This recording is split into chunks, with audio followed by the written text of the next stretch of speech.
Good morning, everyone. Nice to see so many people. Wow. So, um,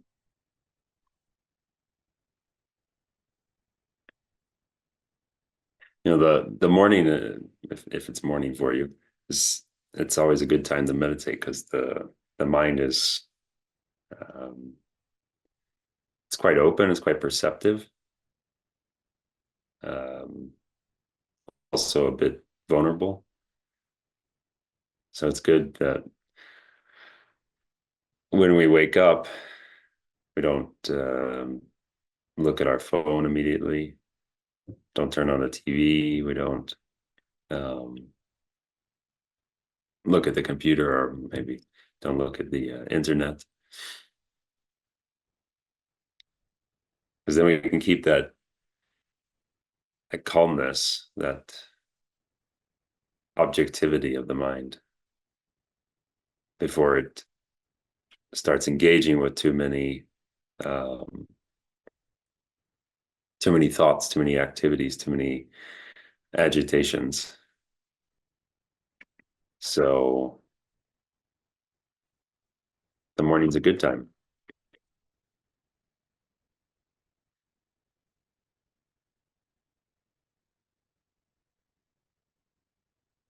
And normally the body is rested. It's uh, it doesn't have too many ailments or pains,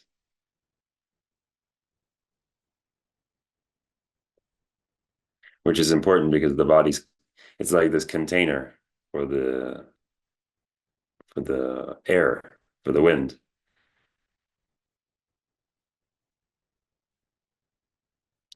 So if the body's relaxed with a comfortable position, then the air is relaxed.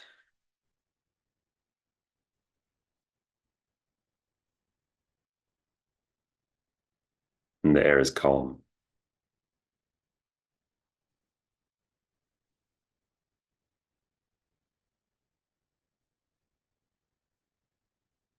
And the mind rides on the air. So calm body, calm wind, calm mind.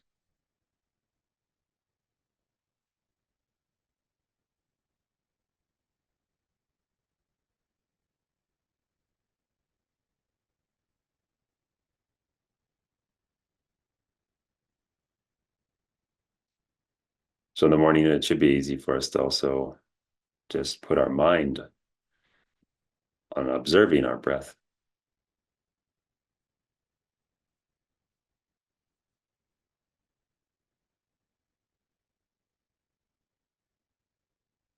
There's not too many distractions.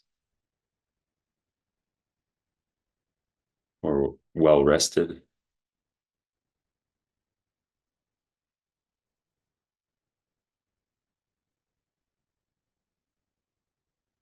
So we can observe the breath, this the inhale, this expansion in our abdomen,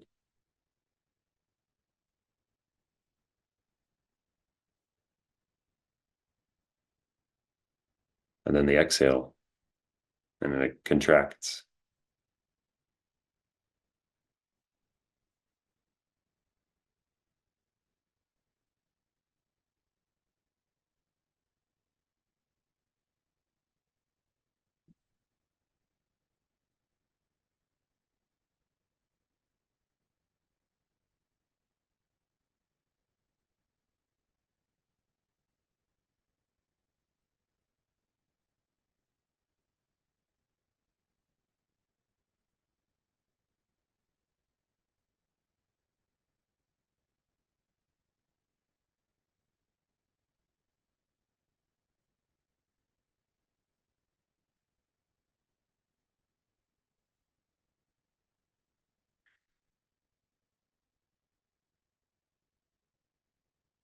And then we think about our refuge, the Buddha,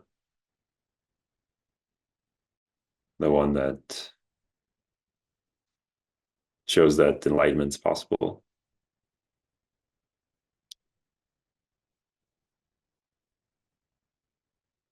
The Dharma, the prescription to enlightenment,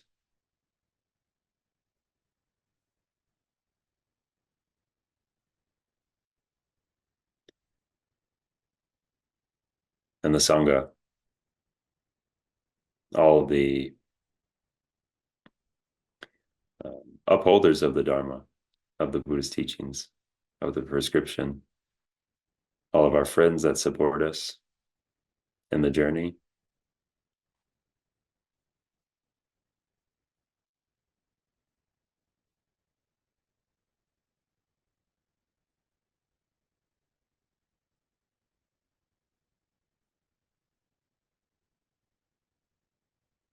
So it's the Buddha Dharma Sangha that makes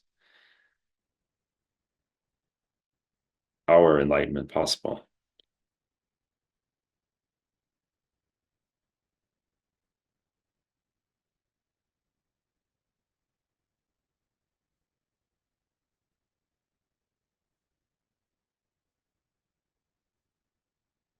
Which should be an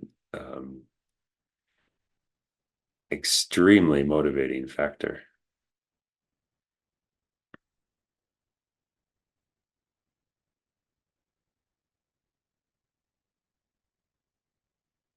That the enlightenment's possible by doing the practice. It's possible. And as we looked at last week, seeing that every sentient being, every creature has been our mother, and um, they were kind to us, and we strive to repay this kindness.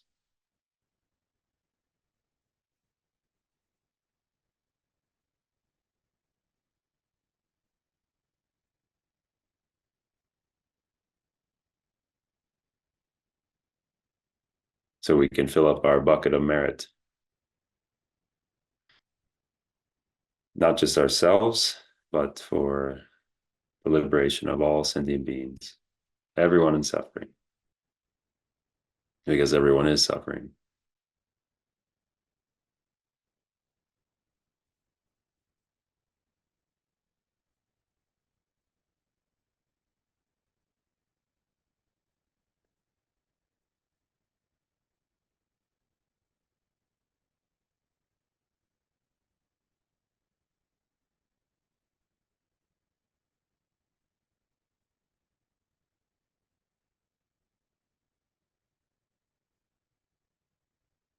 But when we think about this, repaying the kindness, right?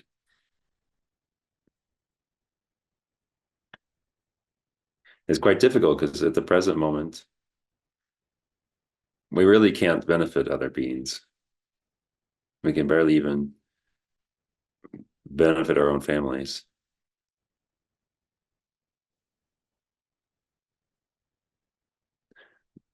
But we should try to develop this awareness of the kindness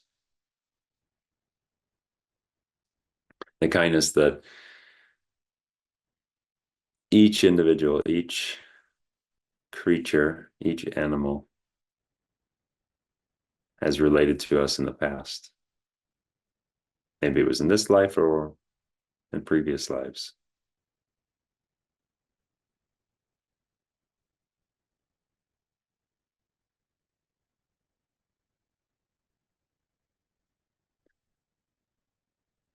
And remembering their kindness, it would be enough if they were actually happy, if our mothers were kind and happy, if our friends and family were kind and happy.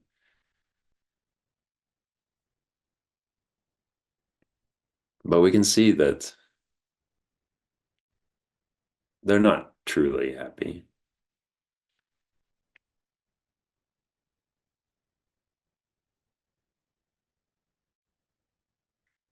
They're they're under the control of delusions, afflictions, emotions,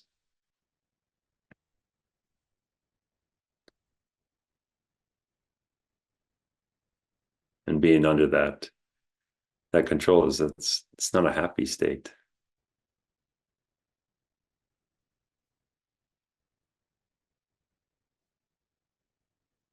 Completely afflicted all the time by the three sufferings.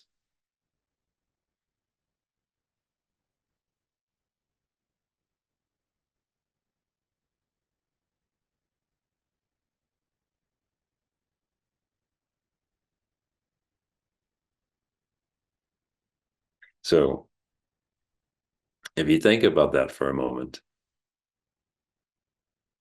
if these beings were kind to us and they were completely happy, right? So they were beyond their afflictions, beyond their emotions, enlightened state.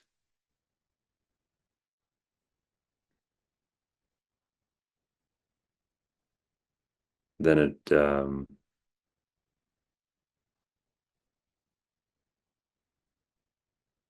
then there would be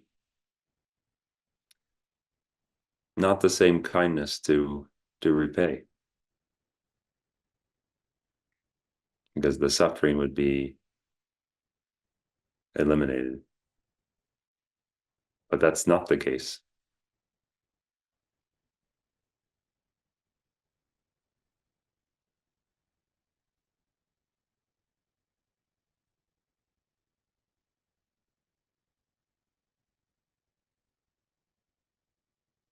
And like most of us,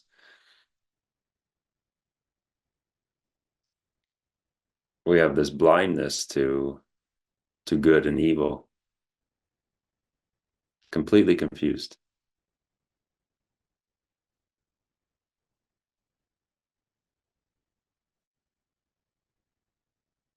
completely confused in the sense that we're not sure what should be done and what will bring harm to ourselves. We're not sure.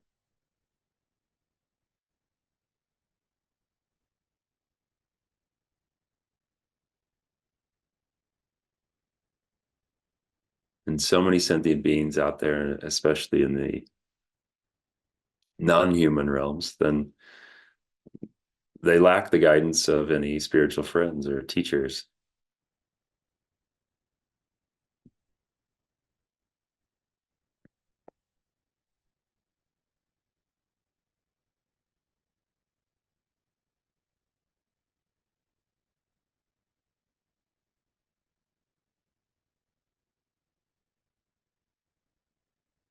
So if we look at um, Santa Fe, for example, although many of the people, they have a certain temporary material happiness and they have comfort. Very few of them, or maybe there's two, maybe there's three,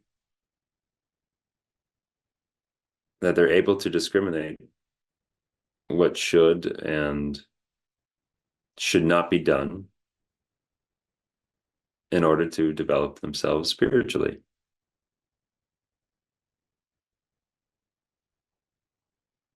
And a similar number, they mm, relate to a spiritual teacher.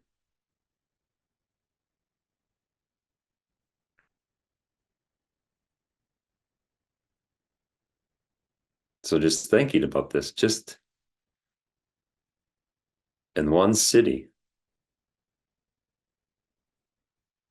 with so many people,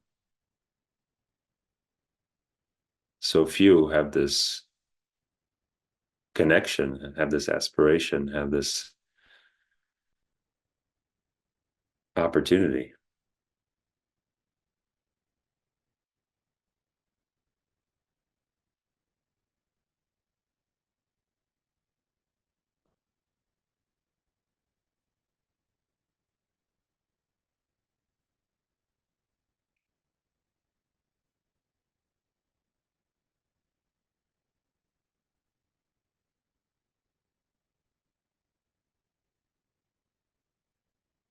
So we can consider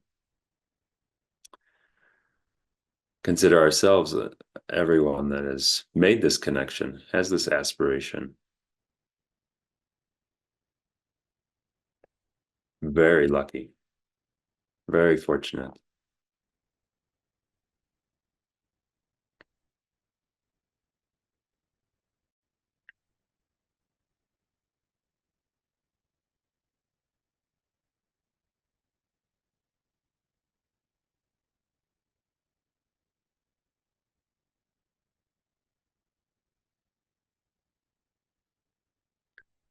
And I suppose that this wouldn't matter um, so much if all those individuals that don't have this connection in Santa Fe, if they were sure to go on living in comfort in the future.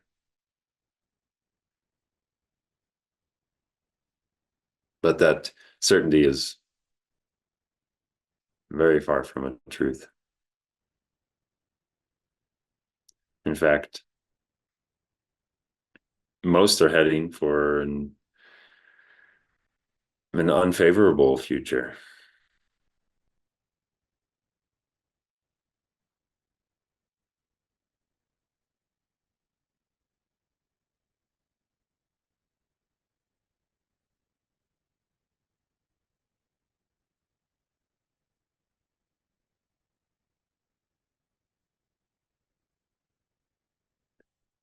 I guess that's why we call it wandering in samsara,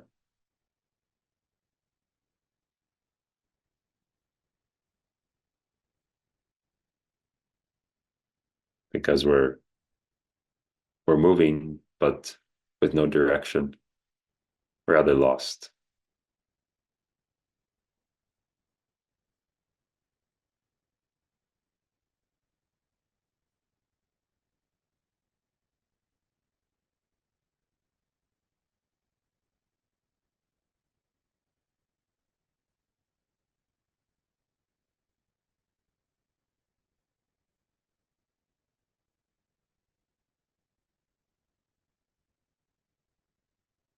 And therefore, since these sentient beings, they have been very kind um, to us, and they're in this miserable situation. How can we not forget about them?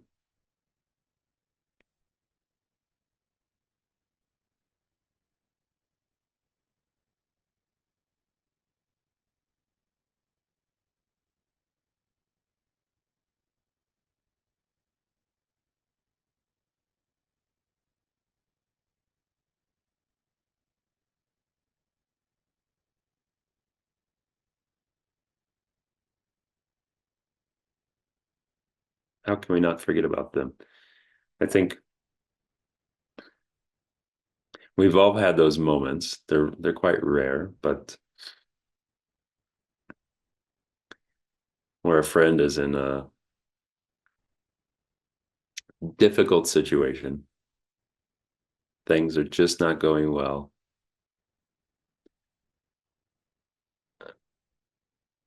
and at the same time, they come and they help you. They might give you money when you are in need. They might have cooked you a meal. They might have given you a ride when you really needed it, although they were in a very bad state.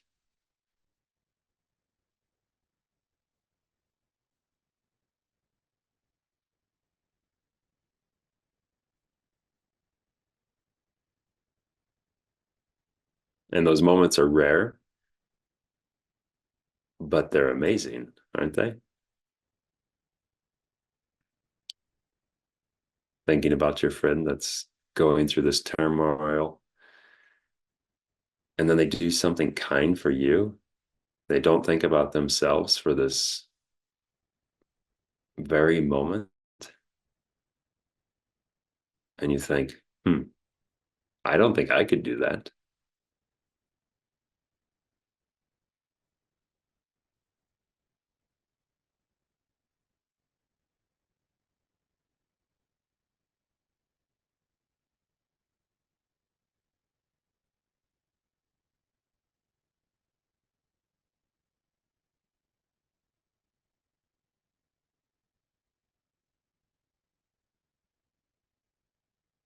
So we can think about this,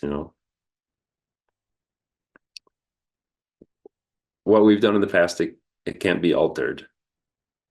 Those those actions will um, ripen however they were planted. But from now on, we should try to abandon this selfish attitude and remember those kind moments of other sentient beings.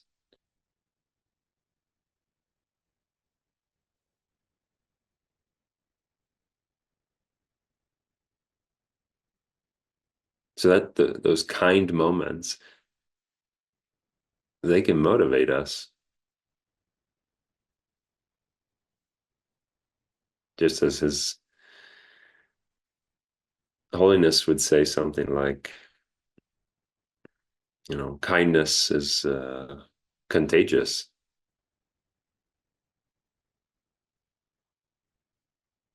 So if we transmit a little kindness, whoever receives that is likely to pass it on.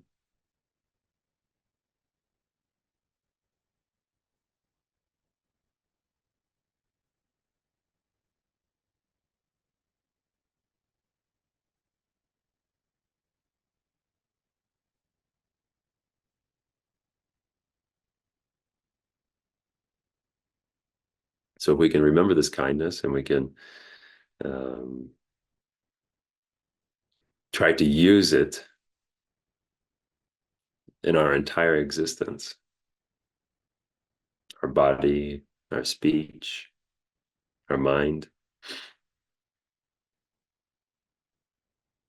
and we can use it to benefit other beings. So this is this attitude of repaying the kindness.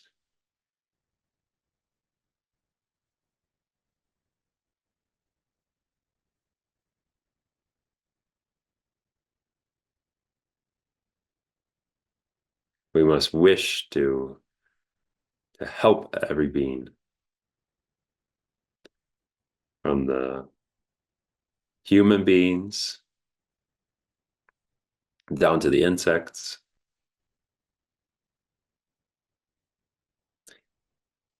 and at any time, on any occasion.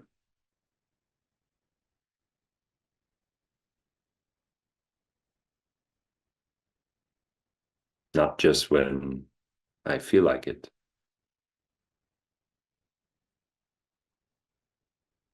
but especially when we see there's a need, someone is really suffering.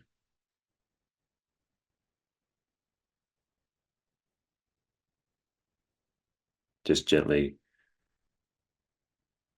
pulling an insect out of the water so it doesn't drown.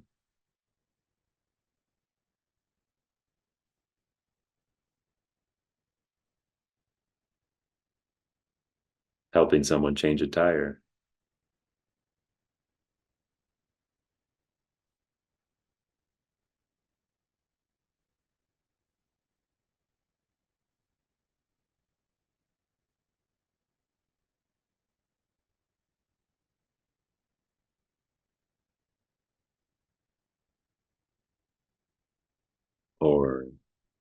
in the winter when there's not a lot of food, feeding the birds.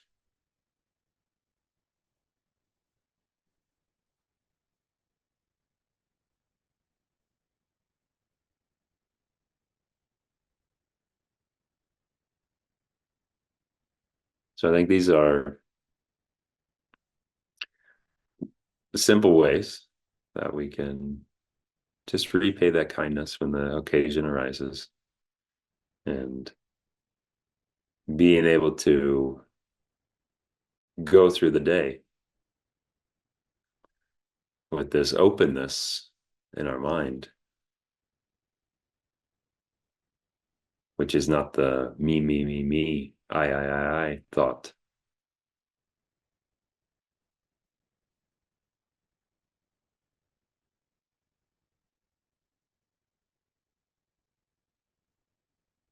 So that's the training, right? Little acts of kindness.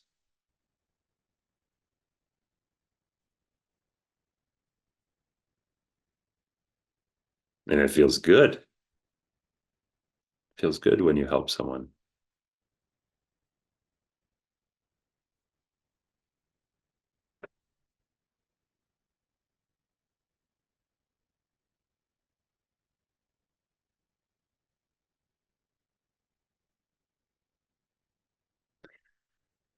But the action that's most beneficial for sentient beings is not the giving of temporary or material aid, is it?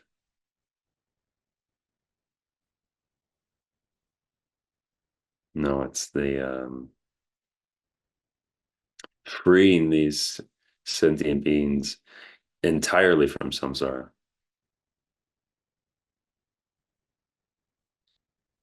and placing them in this ultimate bliss of liberation, free of all sufferings.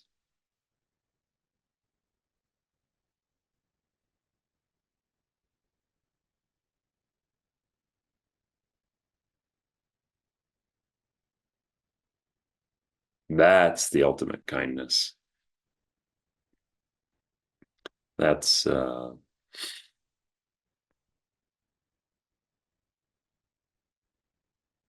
that's our bodhicitta.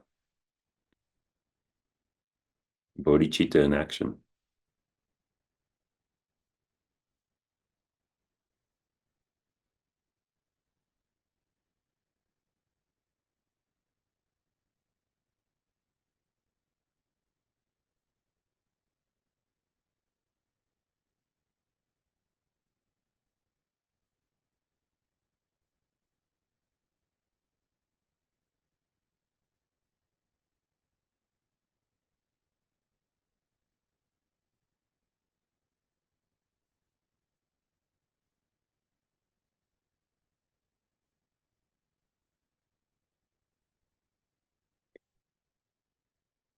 So we dedicate all those merits that we generated during the meditation to all those sentient beings that we wish to repay the kindness to, wish to lead them to enlightenment, free of samsara, and dedicate that all those acts of kindness that were made in the past are being made right now and being made in the future to come.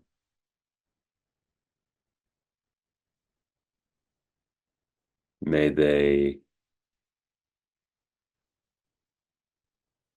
always be there, all that merit from all that kindness until all sentient beings are freed from samsara.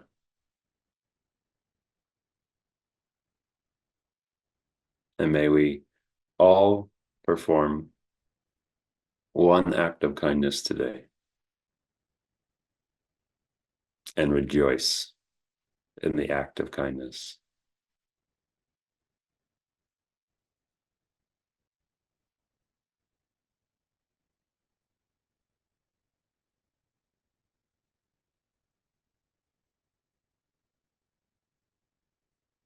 Thank you.